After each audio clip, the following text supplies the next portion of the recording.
Bonjour et bienvenue sur notre chaîne OrthoGlobal, celle qui vous dira tout sur la face cachée de la bouche. Je suis le docteur Lacroix et je souhaite partager ici l'essentiel de ce que j'ai pu apprendre en plus de 40 ans de pratique et de recherche dans ce domaine de l'orthodontie pédiatrique. D'ailleurs, à ne pas confondre avec l'orthodontie précoce, dont tout le monde se prévaut aujourd'hui, mais qui procède en fait des mêmes analyses, des mêmes raisonnements et des mêmes appareils que l'orthodontie classique. Sauf qu'on commence plus tôt, c'est tout. Vous allez tout de suite voir la différence à travers l'historique, qui ne peut être que très bref, la définition, bien plus large, heureusement, les avantages, bien plus larges aussi, puisque les bénéfices sont d'abord d'ordre médical avant que d'être dentaire, et puis les obstacles ou défis, qui sont nombreux et encore trop mal connus, surtout par tous ceux, patients et praticiens, qui s'embarquent dans un traitement précoce sans carte ni boussole. Commençons donc par un petit raccourci historique. L'orthodontie pédiatrique aurait dû décoller à Chicago en juillet 1984, au premier symposium mondial sur l'orthodontie précoce, où j'étais allé plein d'espoir parce que c'est là, en effet, que les leaders de l'orthodontie mondiale déclaraient que dès 3 ans, avec la denture de lait complète, on peut faire un premier bilan précoce pour voir si l'occlusion dentaire est en bon équilibre, comme sur la photo ici en haut à gauche, et dont les critères d'ailleurs seront décrits plus en détail sur la dernière diapositive de cette vidéo. J'ai dit plein d'espoir parce que depuis les débuts de mon exercice en dentisterie pédiatrique, avant ma formation en orthodontie, à la fin des années 70 donc, je remarquais presque chaque jour que beaucoup de malocclusions étaient nettement visibles bien avant 6-7 ans, comme toutes celles ici. J'en profite pour rappeler, parce qu'on n'y pense jamais mais qu'on le voit bien ici, qu'en fait lorsqu'on dit que les deux mâchoires doivent se rencontrer et se connecter en occlusion, il y a en fait que celle du bas qui est mobile. Le haut, le maxillaire ne bouge pas. C'est donc la langue et la mandibule qui sont en action et qui doivent venir se loger correctement, presser, travailler contre le haut, contre le maxillaire. En fait, tout démarre dans cette phrase ici. Dès le départ, le plus important n'est pas comment les dents se placent, mais d'abord comment les maxillaires se rencontrent. Ce qui fait que l'essentiel est dans le bilan précoce. Parce que toutes ces malocclusions, comme on les appelle, et que vous voyez ici, chacune bien visible, encore une fois dès 3 ans, ces malocclusions représentent les problèmes qui seront les plus longs, les plus difficiles et les plus instables à traiter après 12 ans. Et c'est pour ça que le fait de déclarer en symposium international qu'on devrait pouvoir faire un premier bilan précoce dès 3 ans aurait dû marquer un grand progrès, un nouveau deal en tout cas pour l'orthodontie. Mais à Chicago, en 1984, au lieu d'un lancement en grande pompe, ce fut un véritable naufrage, très vite balayé par la nouvelle vague technologique des traitements avec attache collée, comme on le voit ici, surtout à plus forte raison lorsqu'elles sont sorties en céramique transparente, comme ici en haut.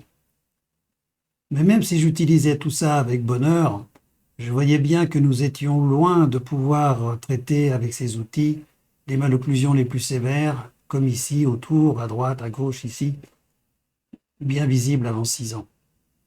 D'autant plus qu'il faut attendre 12 ans pour coller des braquettes ou des bagues sur toutes les dents adultes. Et puis il faut que ce soit dit, avec tous ces systèmes, aussi géniaux soient-ils, on tire sur les dents mais on ne change pas le rapport des deux mâchoires. Pour ça, il faut d'autres dispositifs beaucoup plus lourds ou de la chirurgie en fin de croissance.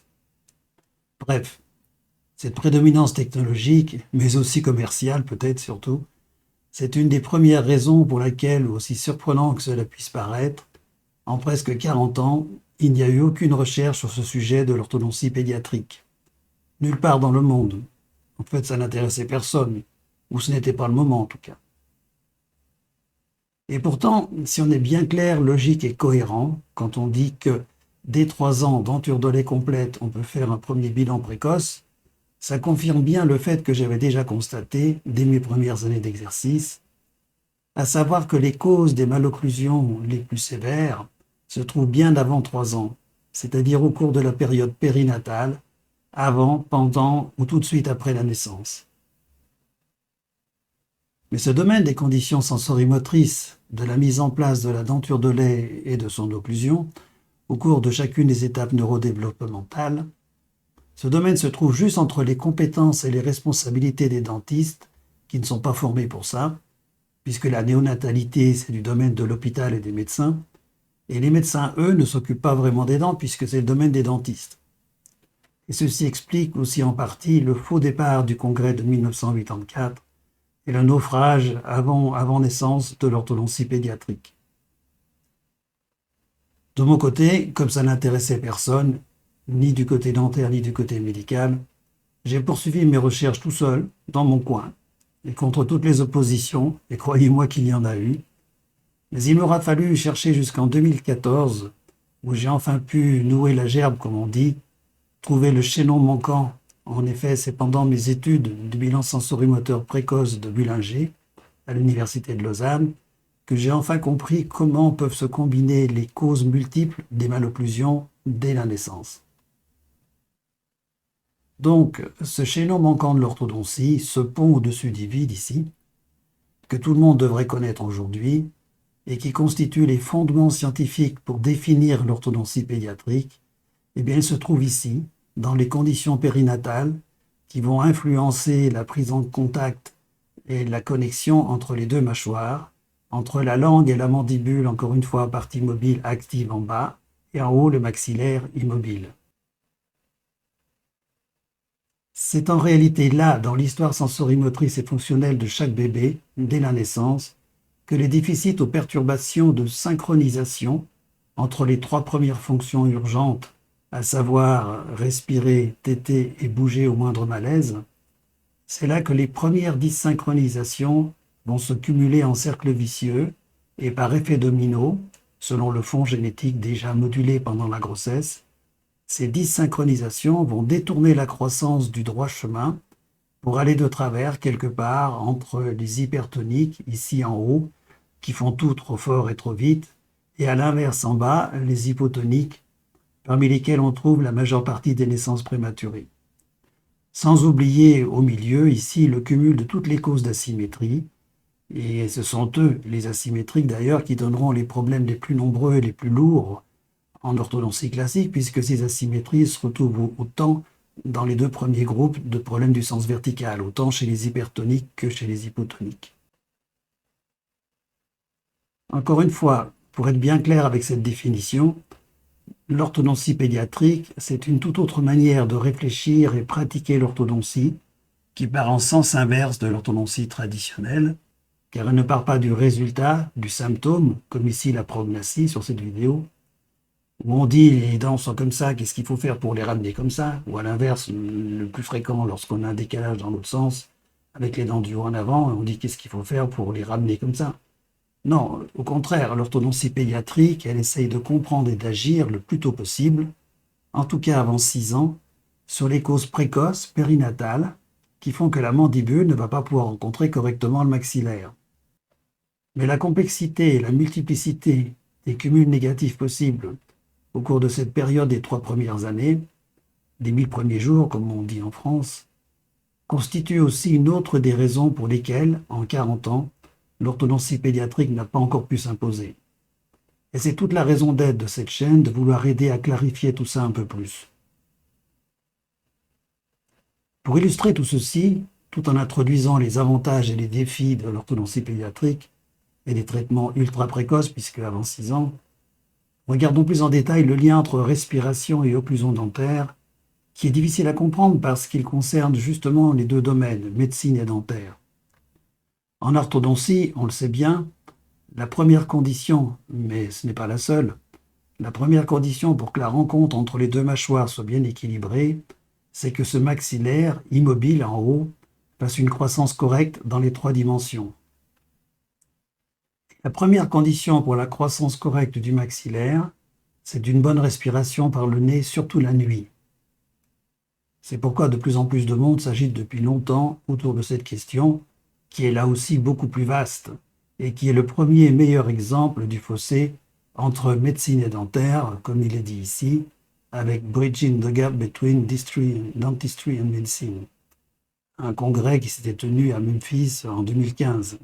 Mais il y en a de plus en plus sur ce sujet. Ce maxillaire, qui est en fait en deux moitiés, qui vont se souder qu'à la fin de la croissance, ce maxillaire, il est d'abord respiratoire dès la naissance, avant de devenir dentaire 3 ans plus tard, lorsque toutes les dents de lait sont là. Et le palais qui marque la frontière entre la bouche et le crâne, représenté en bleu ici, eh bien, ce palais s'agrandit en largeur au niveau de la suture centrale grâce à deux sources de pression expansive conjuguées, représentées sur cette coupe ici du milieu, ici, avec en dessous les pressions de la langue, qui a déjà bien travaillé de plus en plus depuis le 3e mois in utero, et les pressions de l'air dans les cavités nasales dès la naissance. Si la respiration nasale n'est pas la seule condition pour une bonne croissance du maxillaire, elle reste impérative et prioritaire parce que, en cas de respiration buccale, dès les premières semaines en postnatal, la langue étant toujours en bas, elle ne peut pas jouer son rôle expansif de conformateur interne de la cavité orale. Mais en plus, ce qu'on ne dit pas non plus et que vous devriez savoir, c'est que ce maxillaire doit accomplir les 3/4 environ de sa croissance avant 6-7 ans, comme on le voit sur les courbes ici. Pour la bonne raison qu'à cet âge-là, il faut qu'il y ait assez de largeur pour les 4 incisives adultes, comme on le voit ici, sur cette photo de droite. Bref, quand vous avez ce type de malocclusion, bien visible dès 3 ans, cette asymétrie occlusale avec ici un articulé croisé, c'est comme ça qu'on l'appelle, du côté gauche ici, le traitement à 12 ans sera une vraie galère pour tout le monde, à commencer par le patient, avec de gros risques de résultats instables. Mais il y a encore plus qu'on ne vous dit pas. Quand vous avez ce type de malocclusion, comme ici, bien visible dès 3 ans, cette asymétrie occlusale, la plupart du temps, est liée à une asymétrie de tout le maxillaire, de toutes les cavités nasales et sinusales, à l'étage respiratoire, l'étage moyen de la face, et ce qui est très visible ici avec ces cavités en noir. Donc l'asymétrie qui paraît simplement dentaire au premier regard, trop rapide, est également un parfait révélateur du déficit nasal asymétrique, qui vous gêne et vous poursuit toute la vie d'ailleurs. Et tous ceux qui ont une narine toujours plus bouchée que l'autre, ou qui ont fait beaucoup de sinusite, ou qui ronflent, ou encore pire, qui commencent à faire des apnées obstructives du sommeil, bref, à peu près pas loin de 50% d'entre vous, tous ceux-ci savent ce dont je parle et pourront faire maintenant au moins la relation entre l'encombrement de leurs dents supérieures, comme ici, et leurs problèmes de respiration nasale nocturne. Ceux qui sont intéressés d'ailleurs trouveront sur cette chaîne ou sur notre site, dont je rappelle l'adresse ici en haut, une vidéo de la conférence faite plusieurs fois cette année 2022 sur ce sujet. Mais nous n'avons pas encore fini avec cet exemple, loin de là. Il y a encore plein de choses à voir et à savoir. Si vous regardez bien les lignes rouges sur cette vue de scan ici, qui sont supposées être horizontales d'ailleurs, si vous regardez bien ces lignes rouges, vous verrez que l'asymétrie n'est pas seulement transversale, comme nous venons de le voir, mais aussi verticale. En effet, si le demi-maxillaire gauche ici est moins actif et moins développé dès le départ que le droit, ceci va agir également sur la hauteur, comme on le voit très bien, entre les deux plans d'appui pour l'occlusion, pour la mastication, entre ces deux lignes rouges donc, qui sont supposées être horizontales, tout ceci chez un petit patient de 5 ans à peine. Au total, ce qui se voit clairement ici, c'est que l'asymétrie que l'on pourrait voir comme uniquement dentaire et occlusale au départ, cette asymétrie est beaucoup plus étendue en réalité et concerne tout le crâne et la face dans les 3 dimensions. Mais il y a encore plus. Si on regarde maintenant la position et la symétrie de la mandibule, ici à droite, on voit bien la relation indissociable entre la symétrie de croissance et de fonction de l'étage respiratoire avec la mandibule pour l'étage buccal, qui va essayer de compenser. On voit bien qu'elle est nettement excentrée par rapport à l'axe du visage. Encore une fois, à 5 ans à peine. Donc, une des premières conséquences très importantes à savoir pour les parents, les patients, mais aussi pour les thérapeutes, c'est que le fait d'élargir la mâchoire du haut, comme on l'a fait ici, le fait d'élargir la mâchoire du haut est une condition nécessaire, mais loin d'être suffisante pour sortir du problème. En fait, l'expansion rapide du maxillaire a permis de gommer l'articulé croisé et de libérer la mandibule. Mais la différence initiale, elle reste encore là et on le voit bien, il y a encore une asymétrie à cause de l'asymétrie verticale. Il y a encore une asymétrie transversale à cause de l'asymétrie verticale. Et ceci impose deux principes fondamentaux.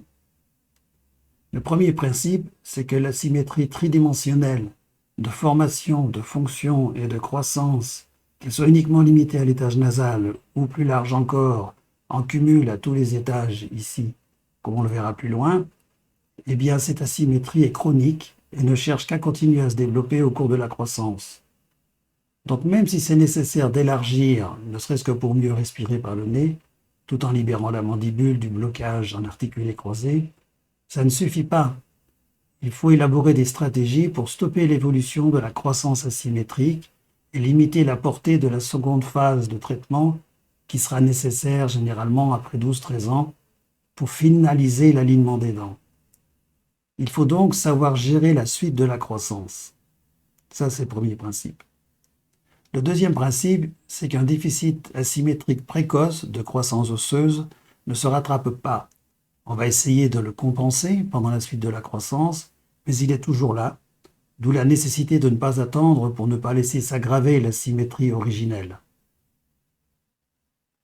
Mais il y a bien plus encore. Nous sommes partis de l'asymétrie de l'occlusion dentaire pour pointer sur l'asymétrie nasale, mais très souvent, comme ici, l'asymétrie part de plus tôt et de plus haut, c'est-à-dire qu'il y a en premier au départ, en pré ou surtout en néonatal, spécialement avec les naissances difficiles, il y a une asymétrie de la boîte crânienne, ou plagiocéphalie, ce qui peut se voir de face par l'asymétrie des yeux et des oreilles.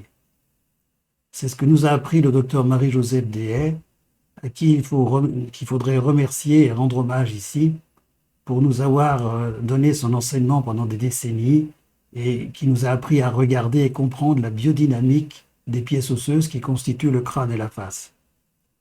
Elle est d'ailleurs, si je ne me trompe pas, le seul médecin à avoir consacré sa vie à l'exercice exclusif et à la recherche en orthodontie pédiatrique. Donc revenons ici, en synthèse, l'occlusion dentaire, en plus d'être un témoin de la plus ou moins bonne symétrie crânio-faciale et respiratoire, cette occlusion dentaire est aussi un relais incontournable de la symétrie posturale, comme nous allons le voir.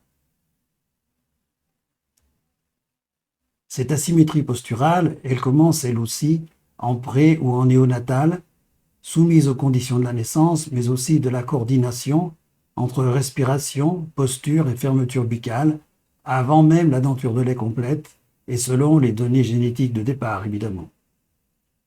Et à chacune des étapes neurodéveloppementales, il y aura confirmation, renforcement ou aggravation du décalage initial, et dans les trois directions de l'espace, comme je l'ai déjà dit au début, entre les hypertoniques ici, ou les hypotoniques ici, ou les asymétriques au milieu. Je prends un exemple tout simple et très commun, en fait celui de la succion du pouce.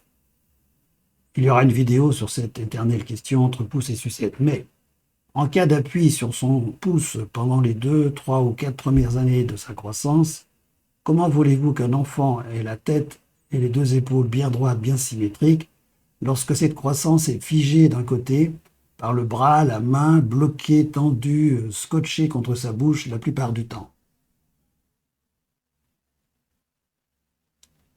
De même, vu de profil, un bébé qui respire mal par son nez va renforcer son asymétrie posturale dans le sens de la dérive de son équilibre sensoritonique de départ, dont j'ai parlé plus haut, entre les hypertoniques et les hypotoniques.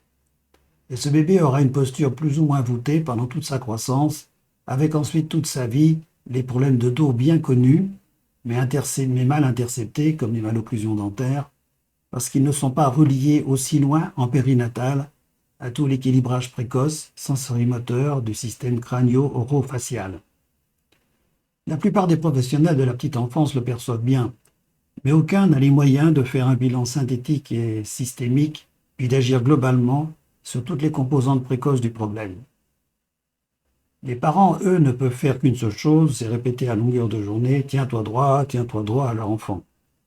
Et pourtant, les mamans surtout ont déjà noté plein de signes dès les premières semaines, comme par exemple le fait de ne pas passer par l'étape du quatre pattes, et de se déplacer plutôt sur les fesses, comme un cul-de-jatte.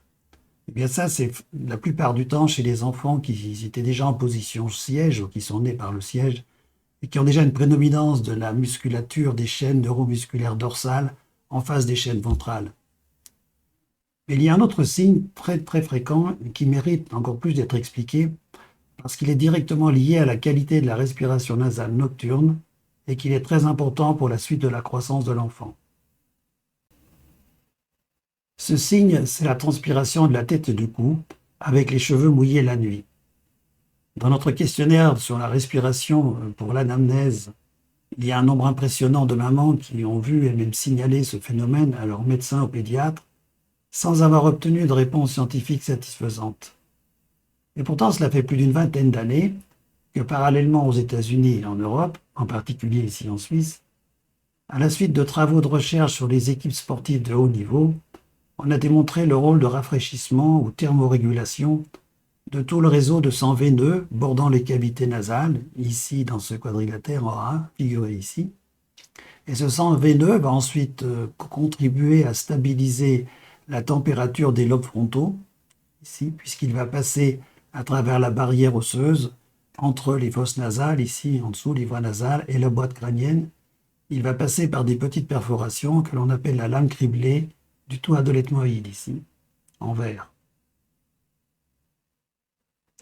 Et ça, tout le monde l'a oublié, mais lorsque les travaux sont sortis dans la presse, dans les années 80, du jour au lendemain, on a vu monter le nombre de geeks sportifs qui faisaient leur jogging avec des ailettes sur le nez pour améliorer leur ventilation nasale et leur performance. Ça existe encore, mais leur emploi est beaucoup plus rationalisé et relativisé au niveau sportif, en particulier pour les cyclistes, pour les compétitions de haut niveau. Puisqu'on parle de sport de haut niveau, voici à droite l'exemple d'un patient venu à presque 16 ans et qui s'est vu refuser une sélection importante pour lui. Et quand on voit ici l'étendue du cumul des asymétries pendant toute la croissance, au niveau nasal, mais aussi dans la compensation au niveau buccal et dans la déviation de sa mandibule et de son menton, on comprend la largeur des dégâts, l'importance des dégâts et pourquoi ça peut devenir très important pour les sélections sportives, surtout pour les sports asymétriques. Les orthodontistes de ma génération, surtout ceux qui sont passés par le CHU de Nantes, ont appris tout ça grâce au professeur Jacques Tallemant, à qui nous devons adresser hommage et remerciements. Il a travaillé et enseigné toute sa vie sur ce sujet, des rapports entre la ventilation nasale et la morphologie faciale. Et merci aussi à son complice éditorial pendant plus de 20 ans, le docteur Joël Degnaud, notre ami d'Angers. Tout ceci est très important pour la qualité du sommeil et du repos nocturne, mais aussi ensuite pour l'attention ou l'agitation diurne, mais encore pour les capacités et la pérennité du système respiratoire, qu'on a vu récemment comme étant très important. Et sans oublier en plus la qualité de la mastication, de la digestion, et donc de la croissance pondérale des jeunes enfants. Pour la bonne raison que lorsqu'un enfant respire par la bouche, il sera gêné par les aliments et il va moins mastiquer, il va avaler beaucoup plus vite, en sautant le premier temps de la digestion avec les enzymes salivaires. Donc, l'air frais inspiré par les voies nasales va aider à stabiliser plus basse, de 1 à 1,5 degré, la température des lobes frontaux. Et ainsi, lorsqu'on dort dans une chambre peu chauffée, à 18 degrés, ce qui est recommandé non seulement par souci écologique, cet air inspiré, ici, va passer de 18 degrés, ici, à 25 degrés, avant d'aller vers les bronches et les poumons, où là, dans les poumons, la météo devrait être à 37 degrés et 100% d'humidité pour fonctionner correctement. On pourrait penser que 1 à 1,5 degrés, c'est pas grand-chose. Mais en fait, pour le cerveau, la différence entre 37,5 et 39, c'est quand même énorme. En tout cas, c'est suffisamment important pour qu'en cas de défaillance de ce système thermorégulateur, ce soit la peau qui soit mise en alerte pour compenser le déficit. D'où la transpiration du cou et de la tête, mais aussi toute l'agitation nocturne, parce que dès qu'il a chaud, l'enfant bouge pour aller dans un endroit plus frais pour sa peau. Et là, nous revenons à la qualité du sommeil nocturne et aux capacités d'attention diurne, en particulier à l'école. Il y aura encore beaucoup à dire sur ce sujet, en particulier sur les particularités de compensation ou des équilibres et déficits fonctionnels et posturaux précoces en fonction de l'orientation entre hypertonique et hypotonique que nous n'avons fait qu'aborder. Et pourtant, je dois signaler que parmi tous nos cas en étude, parmi tous nos patients avec un déficit précoce de ventilation nasale et une tendance hypertonique, nous avons une grande quantité d'enfants qui sont HPI ou qui ont des TDAH. Les spécialistes comprendront. En tout cas, j'espère en avoir dit suffisamment pour expliquer pourquoi je dis partout ici, et je m'écarte, que la denture de lait dans tout l'ensemble bouche-visage s'installe et s'équilibre étape par étape, de 6 mois à 3 ans, au milieu et indissociable de la construction de tout l'équilibrage global, respiratoire et postural, mais aussi psychodynamique et social. Alors ça, l'équilibrage psychodynamique et social, c'est encore toute une autre histoire qui fera l'objet d'une autre vidéo. Mais avant de conclure, il faut rappeler et être bien clair sur au moins 4 points déjà abordés. Le premier point, c'est qu'à chaque étape de son développement, le bébé prépare ses outils pour les progrès de l'étape suivante. Et selon les conditions néonatales, le parcours peut déjà dérailler dès le départ, et c'est tout l'intérêt de notre tableau de développement de prendre en compte chacun des obstacles possibles. Ce tableau de développement, qui se trouve ici dans notre bilan précoce, vous le retrouverez dans une vidéo du même nom ou sur notre site. Le deuxième point, c'est que s'il y a un déficit sensorimoteur ou fonctionnel à une étape, ce déficit ne se rattrape pas, il se compense pour aborder l'étape suivante. Ce qui veut dire que le problème devient chronique et qu'il va falloir gérer, il faudra savoir gérer la suite de la croissance, surtout dans les cas d'asymétrie, comme j'ai déjà dit. Le troisième point, qui doit être aussi bien clair, découle des deux premiers. On l'a déjà dit, mais il est bon de le répéter. Le premier motif d'une première phase de traitement précoce d'orthodontie pédiatrique avant 6 ans est d'origine médicale, surtout respiratoire et posturale, pour stopper la dérive de la croissance. Mais dans la majeure partie des cas, comme ici, il y aura besoin d'une seconde phase de finition pour les détails de l'alignement de chaque dent. Alors le challenge à ce moment-là, ce sera de faire en sorte que cette seconde étape soit courte et facile, comme dans ce cas ici, à condition de bien conduire la première étape et de bien surveiller la suite de la croissance. On voit ici au départ, par exemple, qu'à 7 ans, nous avions commencé une première phase de 18 mois, à cause d'une asymétrie nasomaxillaire, qui se voit comme bien souvent chez les enfants avec déjà une asymétrie de l'entrée des seuils narinaires ici. Donc il y avait une respiration buccale, mais en même temps il y avait une déglutition immature, dans laquelle le frein lingual trop court jouait certainement un rôle très important. Et alors, après la première phase et le suivi de la croissance, on se retrouve à 14 ans, avant la deuxième phase de finition ici, et on voit que les désordres qui restent sont mineurs. Alors c'est toujours du côté de la fosse nasale qui travaille le moins, qui s'est moins développé, que vous avez cette deuxième incisive ici qui bouge. Et dans beaucoup de traitements d'orthodontie classique, c'est ce qu'on appelle une récidive, mais en fait, le terme n'est pas exact. C'est parce qu'on ne sait pas gérer cette différence entre la croissance du côté gauche et du côté droit. Mais en tout cas, cette deuxième phase, elle peut devenir courte et facile avec un traitement simple, avec des gouttières transparentes, comme on fait beaucoup aujourd'hui, de type Invisalign par exemple. Le quatrième point est fondamental lui aussi. Étant donné que l'orthodontiste pédiatrique s'attaque à des problèmes très précoces et d'ordre médical, la respiration et la posture, encore une fois, il ne pourra pas tout faire tout seul. Il lui faudra compter sur la compétence, la compréhension et la collaboration d'autres spécialistes, en particulier les médecins, surtout les pédiatres ou les ORL pédiatriques ou les allergologues, etc. Mais il faut aussi un ostéopathe pédiatrique très tôt en cas de plagiocéphalie, une logo, ou autrement dit orthophoniste, une logopédiste ou une orthophoniste, ou un kiné, ou physiothérapeute ici en Suisse. Mais tous ayant suivi une formation plutôt en pédiatrique. En tout cas, les meilleurs résultats sont obtenus par un travail en réseau pluridisciplinaire avec l'orthodontiste pédiatrique qui jouerait un peu le rôle de chef d'orchestre. Et là, c'est pas gagné parce que les médecins ont du mal avec ça. En résumé, une dernière fois, restons bien clairs. L'orthodontie pédiatrique n'est pas une alternative de médecine douce à l'orthodontie traditionnelle. Une alternative qui pourrait éviter à tout coup de devoir porter des bagues ou d'éviter des extractions. Parce qu'en plus des cas asymétriques, les plus nombreux, il y aura toujours des cas où la taille des dents venant de l'un des deux parents est trop grande par rapport au gabarit squelettique venant de l'autre parent. Mais le principal est de ne pas laisser un enfant qui respire mal par son nez se développer avec un maxillaire trop étroit. Si on élargit précocement son maxillaire et si on lui permet de retrouver une bonne respiration nasale, il aura en plus un beau sourire bien blanc de gauche à droite, comme ici, même si on a dû retirer 4 prémolaires, comme dans son cas. Et en prime, il aura plus de place pour ses 4 dents de sagesse. Par contre, encore une dernière fois, on le voit bien encore ici, le déficit de croissance des cavités nasales et sinusales, entre la naissance et le moment de la première intervention, ce déficit reste toujours là, avec sa cause ici, la déviation de la cloison médiane et la différence de taille des entrées narinaires.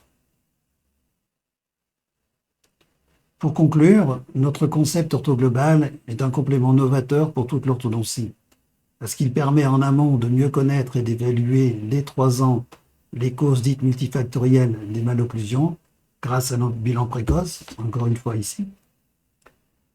Mais ce concept permet aussi en aval de planifier de manière rationnelle et personnalisée toute la stratégie thérapeutique depuis la première intervention précoce, avant 6 ans, avec chacune des étapes et les appareils préconisés ici.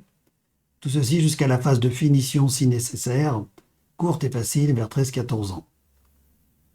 Voilà, bonne visite et bonne lecture sur notre site ou sur notre chaîne YouTube. Merci de votre intérêt pour nos travaux. Je vous laisse avec le rappel des critères d'une occlusion dentaire bien équilibrée dès 3 ans.